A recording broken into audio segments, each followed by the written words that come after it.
Olá galera, tudo bem? Professor Dinário Dutra com vocês aqui. Bom, essa aula é a geopolítica no pós-Segunda Guerra. Ela vai envolver tanto a ordem da Guerra Fria, que vai de 1945 a 1989, como também a nova ordem mundial, que para alguns ela começa logo após o fim da Guerra Fria, em 1989, ou após a queda da União Soviética em 1990. Ela que vai de 1945, após o final da Segunda Guerra Mundial, até 1989, foi assim chamada porque foi um embate político-ideológico. Não houve um enfrentamento entre as duas principais potências da época, no caso aqui os Estados Unidos da América, representando o Ocidente e o capitalismo, e a União das Repúblicas Socialistas Soviéticas, representando o Oriente e o socialismo.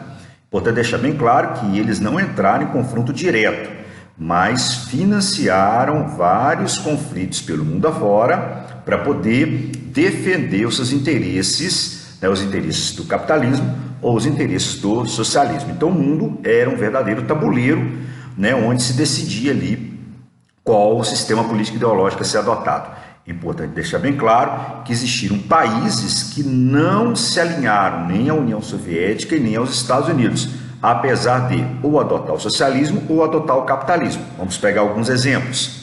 Nós temos a Iugoslávia, de Tito. A Iugoslávia adotava o socialismo, mas não aceitava a influência da União Soviética. Então era um país não alinhado. Suíça é um país capitalista, mas não aceitava a influência dos Estados Unidos. Então era um país não alinhado.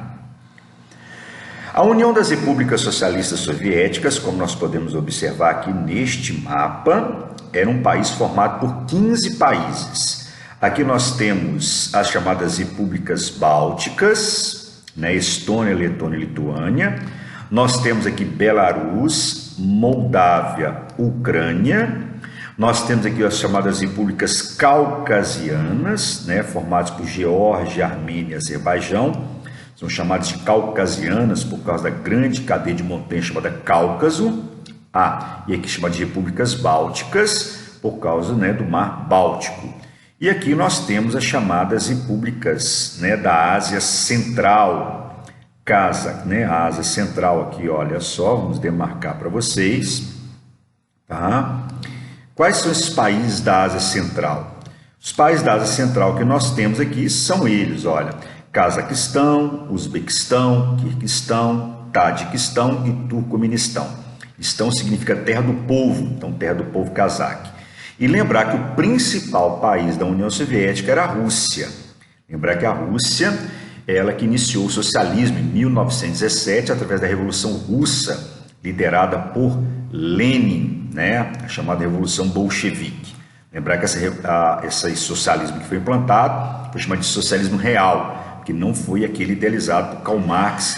A Guerra Fria foi chamada de mundo bipolar. Por que mundo bipolar? Porque nós tínhamos dois eixos de poder. De um lado, os Estados Unidos defendendo o capitalismo, representando o Ocidente. Do outro lado, a União das Repúblicas Socialistas Soviéticas, defendendo o socialismo, representando aqui o Oriente. Então aqui, Estados Unidos, como nós podemos observar aqui no Ocidente, e aqui a União Soviética, representando aqui o Oriente. Então eram as duas grandes superpotências.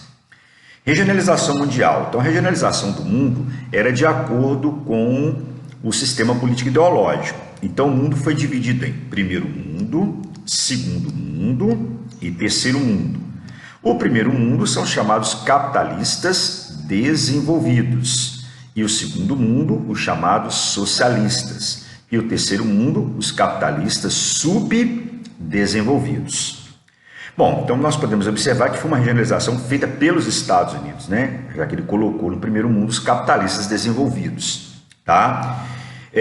podemos observar então nesse mapa, esse aqui é um mapa de regionalização do mundo, de acordo com o sistema político ideológico. Então, mundo capitalista, mundo socialista, e podemos observar que aqui nós temos a periferia do capitalismo internacional, que são os países do terceiro mundo.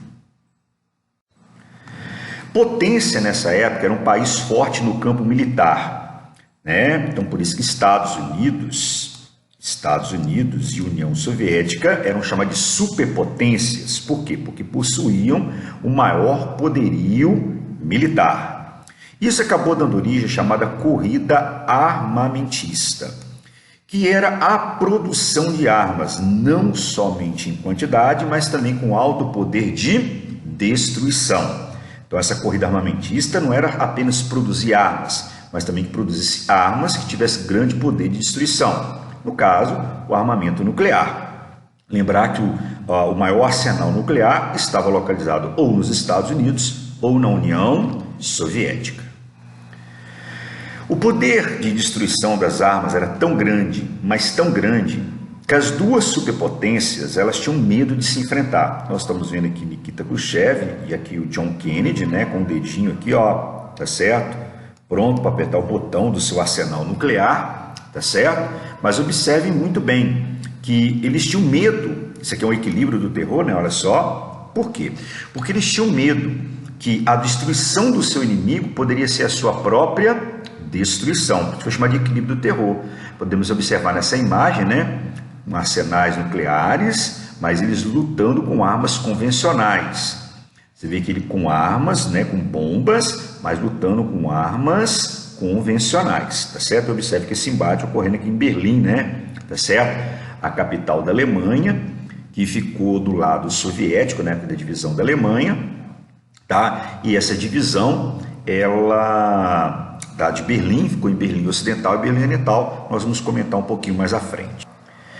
Tivemos aqui a corrida aeroespacial, a conquista do espaço. Conquistar o espaço, ela servia para amedrontar o seu inimigo, né, já que você está vendo o seu inimigo de cima, como também servia para propaganda, propagandear o seu regime, né, o seu sistema político ideológico pelo mundo.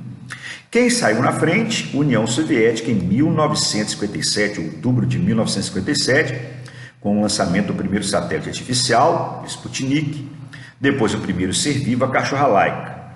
Em 1961, a União Soviética manda para o espaço o cosmonauta Yuri Gagarin, com a célebre frase, né, a Terra é azul.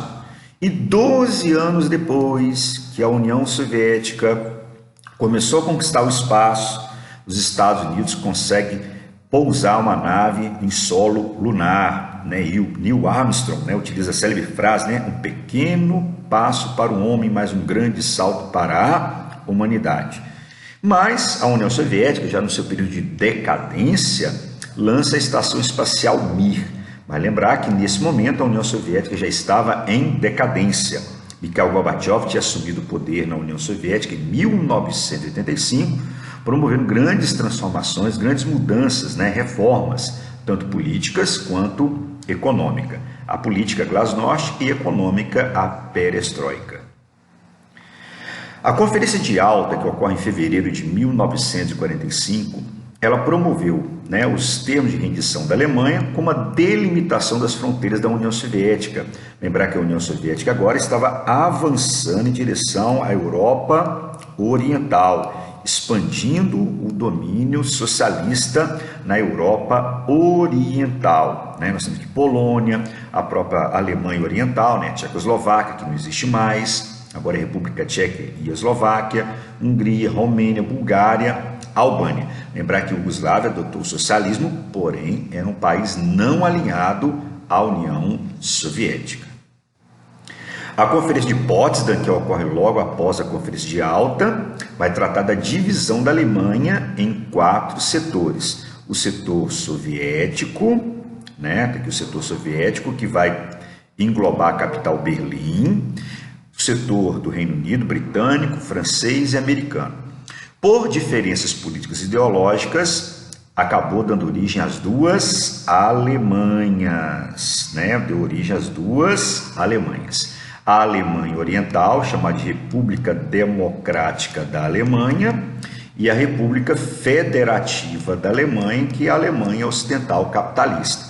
Lembrar que a capital Berlim ficava do lado socialista, e também foi dividida em 4 setores, tá bom? O setor soviético, setor francês, britânico e estadunidense.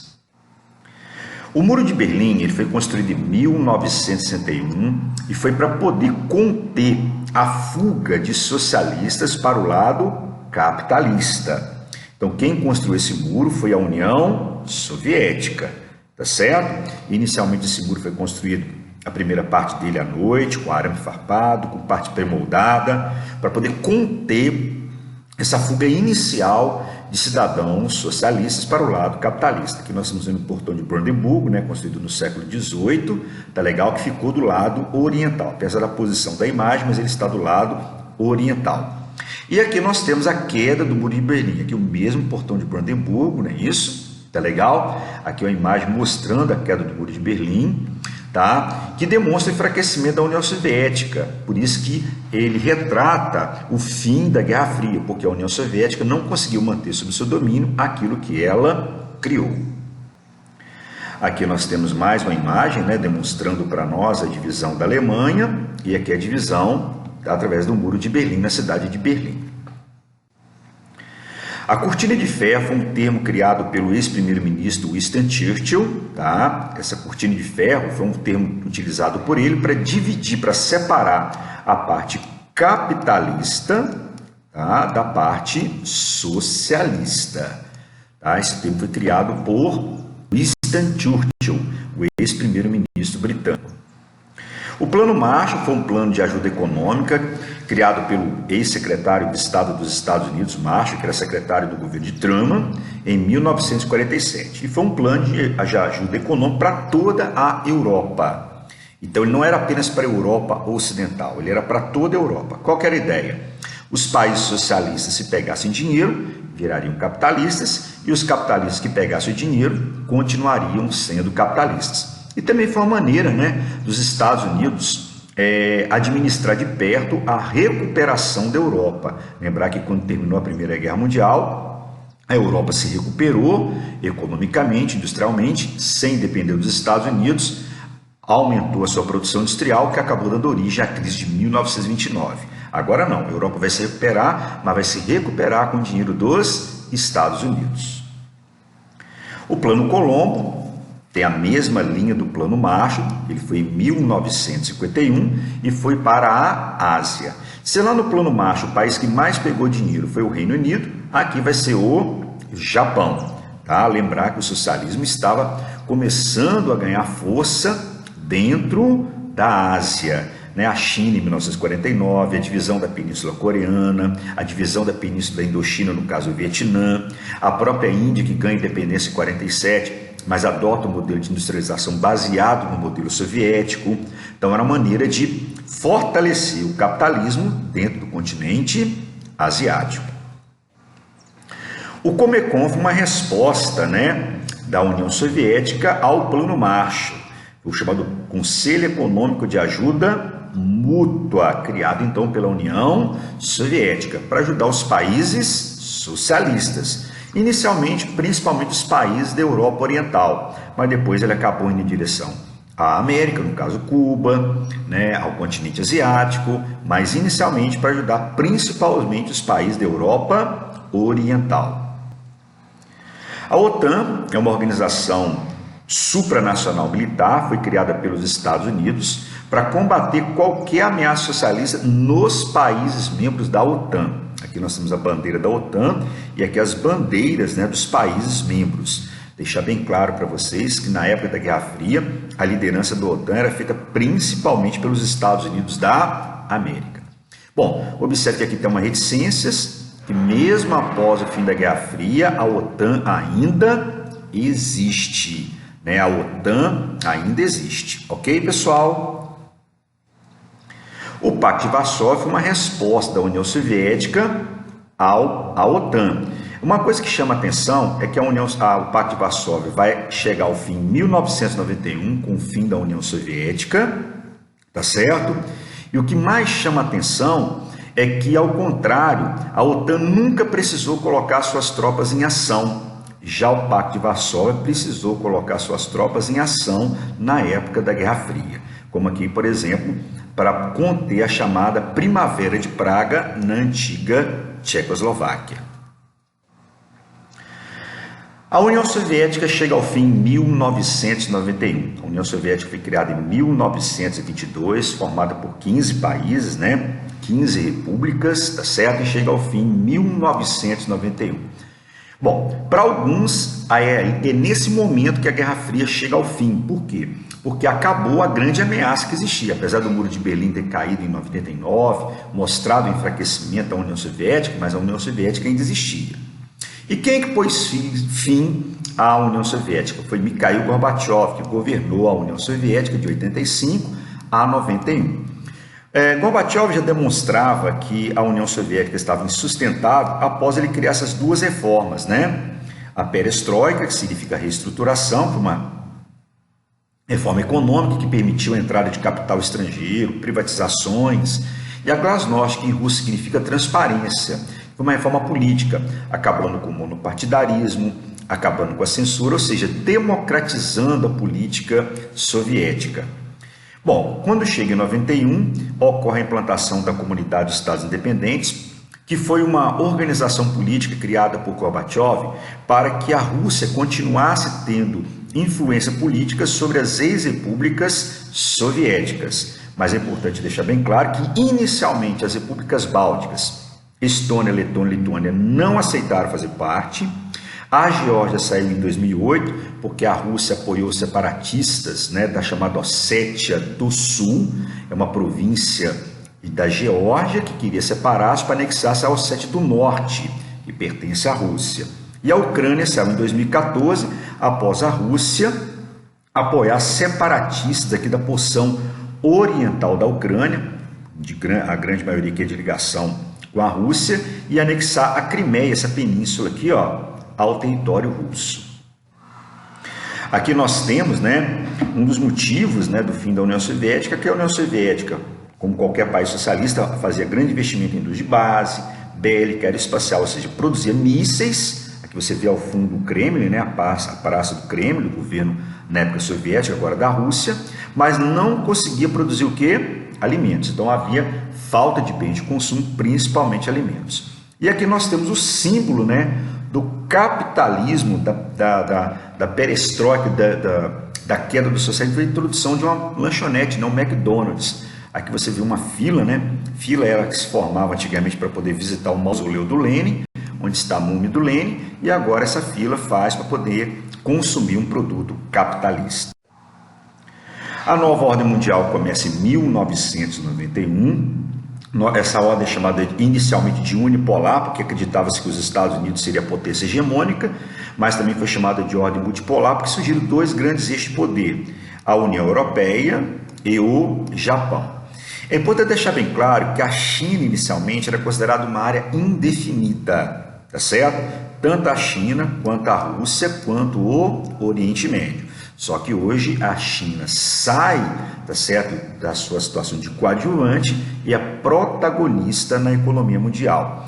E a regionalização é a chamada regionalização norte-sul, né? Uma regionalização geoeconômica, onde nós temos essa linha, tá certo, que divide o mundo entre desenvolvidos e subdesenvolvidos, tá? É uma linha que joga para o norte os países considerados desenvolvidos e para o sul os países considerados subdesenvolvidos. Vamos observar aqui que a Austrália, né? A Austrália é um país que está no sul, mas é estudado como sendo do norte. Vamos observar aqui o México, né? Que é um país do norte, mas é estudado como sendo do sul. Então aqui mais um mapa demonstrando para nós os três grandes eixos de poder, né? Estados Unidos, União Europeia e Japão, e no caso agora a própria China, tá certo? Que sai, já é uma protagonista da economia mundial. Estados Unidos tem como maior influência a América, a União Europeia, a África e a Europa Oriental, e aqui o Japão pegando o Extremo Oriente, o Sudeste Asiático e Oceania. A nova ordem mundial, ela praticamente mantém a mesma característica da ordem da Guerra Fria, que é a corrida armamentista, né? Isso é uma característica que não perdeu. Acreditava-se que as potências seriam potências econômicas e, no caso, os investimentos militares continuam ainda sendo elevados. Então, essa característica da Guerra Fria, ela persiste hoje na nova ordem mundial. E aqui nós temos vários conflitos, né, que ocorreram pelo mundo afora, como na Iugoslávia, o separatismo da Iugoslávia, que deu origem a duas guerras, né, a Guerra da Bósnia, que vai de 1991 a 1995, e a Guerra do Kosovo, que ocorreu em 1999, e olha que interessante, com a intervenção da OTAN.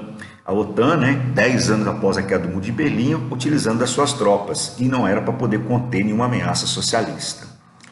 Aqui nós temos o antigo mapa da Iugoslávia, os países que compunham a Iugoslávia. Lembrar que a Iugoslávia hoje não existe mais, ela foi totalmente dissolvida, mais precisamente em 2016. Outra guerra que nós tivemos foi a guerra do Afeganistão, em 2001, para poder conter esse camarada aqui, Osama Bin Laden, responsável pelos atentados terroristas das Torres Gêmeas do Pentágono e também da Casa Branca. O bem-sucedido foi o das Torres Gêmeas. Do Pentágono, chegou a atingir o Pentágono, porém era uma parte que estava em obra, e da Casa Branca o avião foi abatido. E aqui o Mullah Mohamed Omar, que era o líder do Afeganistão, que tinha uma ligação muito grande com Osama Bin Laden. Osama Bin Laden estava refugiado no Afeganistão. Logo após a guerra, os atentados terroristas de 11 de setembro, George Bush, aqui o filho, cria a chamada doutrina Bush, que é para combater o terrorismo. Segundo essa doutrina, era uma doutrina de ataque preventivo, ou seja, se o país fosse uma ameaça, esse país teria que ser atacado. Como também cria o termo chamado eixo do mal, que são aqueles países de grande periculosidade e ameaça ao território estadunidense. E aqui nós temos uma charge, que fala sobre a questão do 11 de setembro, sobre a doutrina Bush, que na verdade praticamente não mudou nada, continua a mesma coisa, o domínio cultural, aqui você vê o McDonald's, a questão da música, do cinema, e a utilização da força praticamente continua a mesma coisa. E ultimamente nós temos a chamada Guerra Fria 2.0, Praticamente agora do outro lado nós temos quem? A China, que é o presidente Xi Jinping. Essa Guerra Fria 2.0 é uma disputa pelo poder econômico, é uma guerra comercial entre Estados Unidos, aqui representado pelo presidente Donald Trump, e aqui a China, representada pelo presidente Xi Jinping. Tá certo? É uma guerra comercial entre os dois países. O que chama atenção é que nós temos aqui um representante do capitalismo, e aqui nós temos um representante do chamado socialismo de mercado, A China é socialista de mercado, ou seja, a política continua centralizada num partido único, sem participação popular, mas existe economia de mercado nas chamadas zonas econômicas especiais. Bom, galera, espero que vocês tenham aproveitado bem essa aulinha aí para vocês, tá joia?